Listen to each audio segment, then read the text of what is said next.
Всем привет! Вернемся к давно забытой теме игры за войны танка. Собственно, несмотря на кучу отснятых видео о воине и друиде танке, вопрос все равно остается у людей. Причем эти вопросы далеко не какой-то сложной тематики, а вполне простые. Какая у воина ротация, как держать на себе несколько целей. Даже заходят люди, интересуются, какие обилки для танкования есть у воина 20 уровня. Народ, я, конечно, стараюсь отвечать на вопросы по мере поступления, но не до такой же степени. Не ленитесь открывать спелбук и читать описание обилок. Разговор пойдет сегодня про твари. Причем именно о том билде, в котором я играю. Мне этот билд знаком, я имею кое-какой опыт за него, поэтому и рассматривать будем его. Господа фури-проты, я вас глубоко уважаю, вы классные, но, повторюсь, это билд для Альянса, Сальва не настолько хорош, как про него распевает. К тому же, рассказ про ротацию фуриков в танке можно уложить в два предложения. Сандер и кровожадность героик. Все, реванш по проку. Даже шилдблок не нужен, если вы играете с парным оружием. Не, вы, конечно, можете мне в комментариях поделиться своей уникальной ротацией. Я и другие зрители будут вам премного благодарны. Итак, возвращаемся к классическому диппроту 17.3.31. Самая важная обилка прота — это, конечно, Shield Slam. Ну или по-нашенски сокрушение щитом. Это настолько мощная способность, что одним ударом вызывает агро примерно как 3-4 Сандера. Плюс наносит приличный урон, который увеличивается за счет показания блокирования щитом.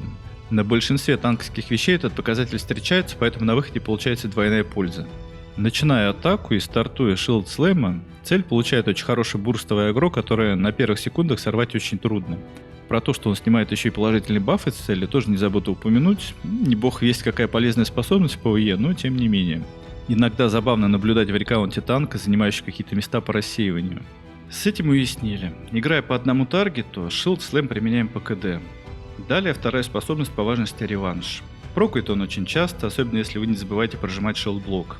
Реванш стоит недорого, а наносит агро раза в 1,5 больше, чем Сандер, поэтому приоритет его использования очень высокий. Если посчитать математически, затраченная ярость на Сандер и сгенерированное агро от него гораздо меньше комбинации шилдблок и реванш. Да, две опилки стоят 15 ярости, но шилдблок дает ярость от заблокированного урона, чем компенсирует затраты на него. Плюс наносит урон от шипов, которые у вас висят на щите. Но только не говорите, что повесили туда стамину.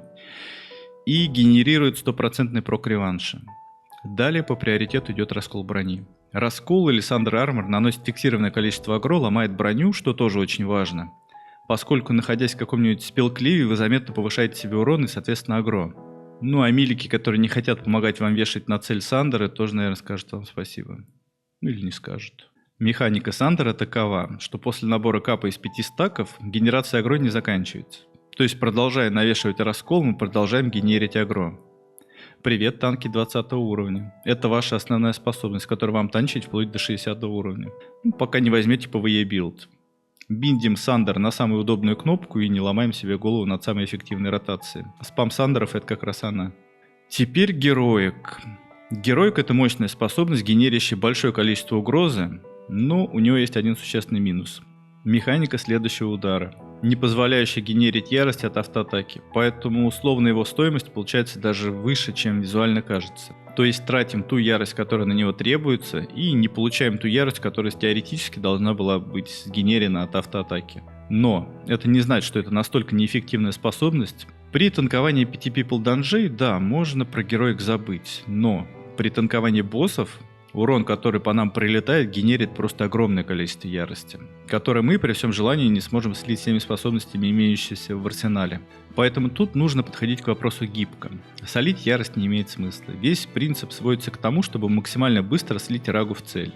Работаем по приоритетам, сливаем все проки и КД, плюс добавляем в ротацию героик, если количество ярости превышает 50%. Либо, когда ожидается серьезный въезд в цель, также пропиваем рейдж-под, стартуем Shield Slam и добавляем пару герчик к основной ротации.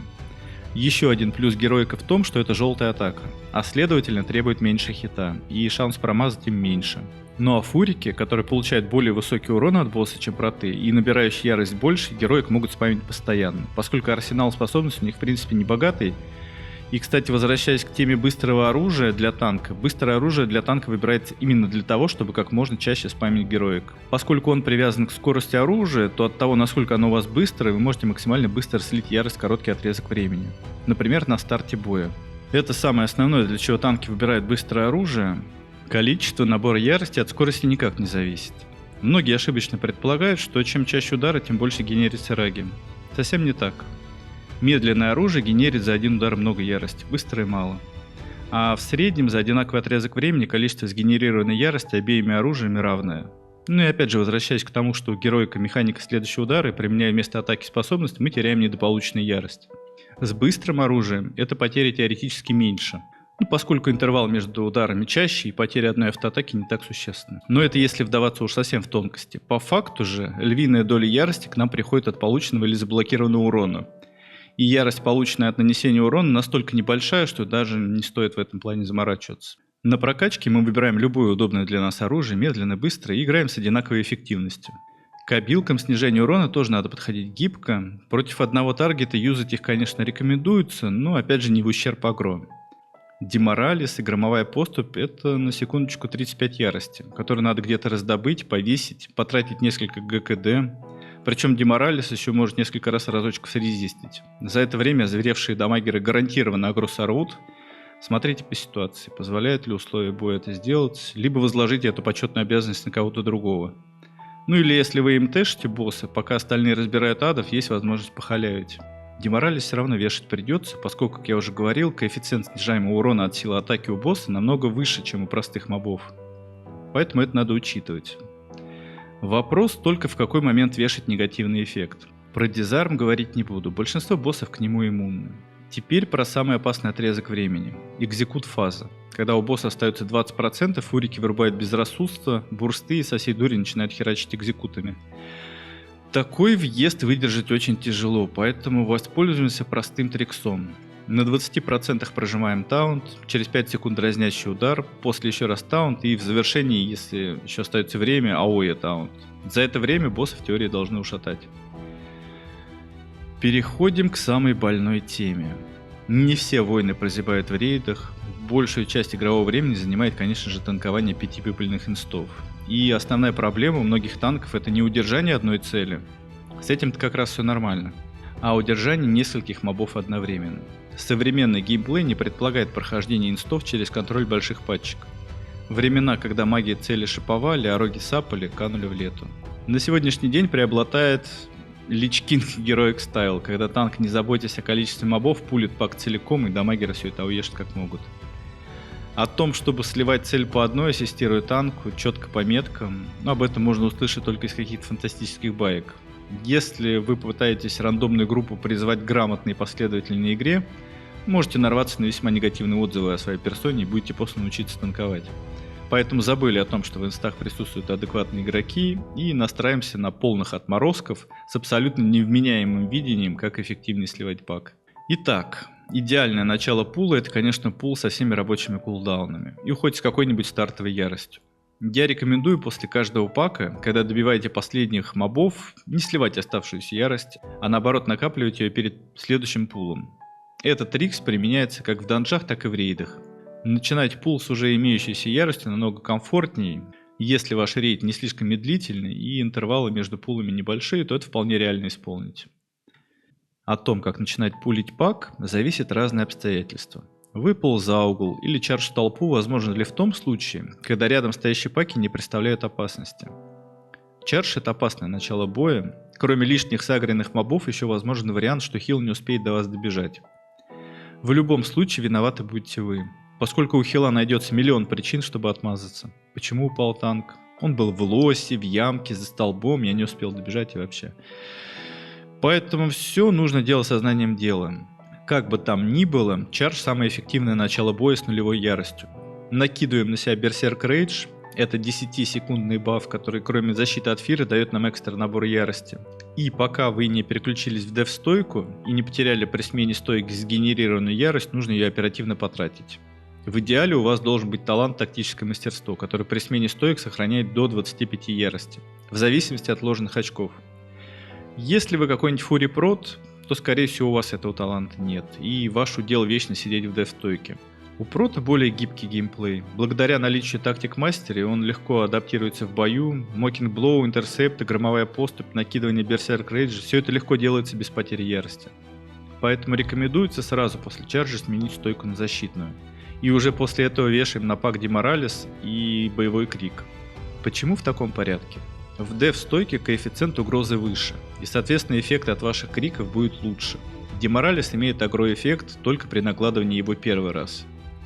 Соответственно, спамить его на пак не нужно. Как я недавно узнал, некоторые так делают. Боевой крик аналогично, тоже при накладывании его на цель. Дает агро-эффект у мобов за каждого вашего сопартийца, который находится в его агро-листе. И также двойное накладывание эффекта не дает. Поэтому не рекомендуется накладывать крик вне боя. Во время боя Battle Shout применять более эффективно. Далее Blood Rage, обилка, генерирующая ярость. Также аналогично лучше прожимать после пула. Все положительные ресурсы, которые вы генерите во время боя, вызывают агро у моба. То есть, выпив в бою банку на хп или на ярость, вы вызываете агро у всех, у кого находитесь в агро-листе. Blood Rage не исключение. Давать громовой поступ или нет, думайте по ситуации. Способность дорогая, а агро генерит столько же, сколько и деморалис. Далее вот что. При наличии медленного оружия, примерно от 2 секунд скорости, можно дать вертушку. Нанеся урон по 4 целям, урон может даже критануть и повесить ранение на некоторых мобов. Выбираем моба, которого теоретически собираются фокусить, и даем по нему Shell Slam. После этого методично развешиваем сандеры по целям. Для того, чтобы мобы не сорвались на хила, этого вполне достаточно. В принципе, все. Секретов тут никаких нет. Контролируем цели, по которым вливается урон, и навешиваем на них агрогенерирующие способности. На срыв бережем таунт. Для танкования пятерок не нужен какой-то особый танковский шмот. Инсты все адаптированы примерно на сине-зеленых персонажей, поэтому тут можно помиксовать шмот специально под это дело. Самый идеальный вариант будут вещи с отражением урона. Их не так много, но они есть. Кольцо нагло, буровой диск. Конечно, инженерский щит был бы получше, но слишком накладывая применять на пятерки. Быстро ломается и дорогой ремонт. Сущность огня с Рагнаросу. С виду бестолковая трини, но в пятерках эффект от нее максимальный. В совокупности за полное прохождение урон она наносит приличный. Храните эти вещи, не выкидывайте, когда появляется более топовый аналог. На таких энкаунтерах очень сильно помогает. Опять же, при танковании большой группы мобов, заливаемых АОЕ, поддерживать агро на всех нереально. Поэтому выберите для себя самых опасных и контролируйте. На одного таунт, переключаемся стан, переключаемся мокинг, переключаемся таунт и так далее. В зависимости от того, что есть в арсенале. Вашим дамагерам, которые не умеют определять цель, которая под фокусом, тоже неудобно ориентироваться по вашему таргету, если вы его постоянно переключаете. Поэтому на старте не лишним будет повесить черепок, в который вольется весь урон. В дополнение, на больших паках мы уже перестаем сливать избыток ярости героиками и заменяем их кливами. Подключайте сопартийцев, заставляйте их помогать вам. Друиды пусть вешают шипы, паладины дают ретри-ауру, когда это возможно. Локи щиты от импа. Но этого вполне достаточно, чтобы поддерживать АО и агро. Про инженерскую расходку говорить не буду, поскольку в пятерке мы ходим фармить, а не сливать ресурсы. Так что ограничиваемся тем набором, что имеем. Надеюсь, мои советы вам помогли. Подписываемся на канал и удачи. Удачи. Так, все зашли? Все. Тогда пуляем. Знаете секрет успешного танкования? Чтобы с вас агро не срывали.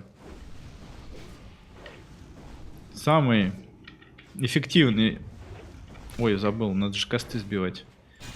Эффективный способ держать агро — это не давать хила этим дамагерам отпиться. Нет дамага, нет агро. Соответственно, все замечательно. Не благодарите.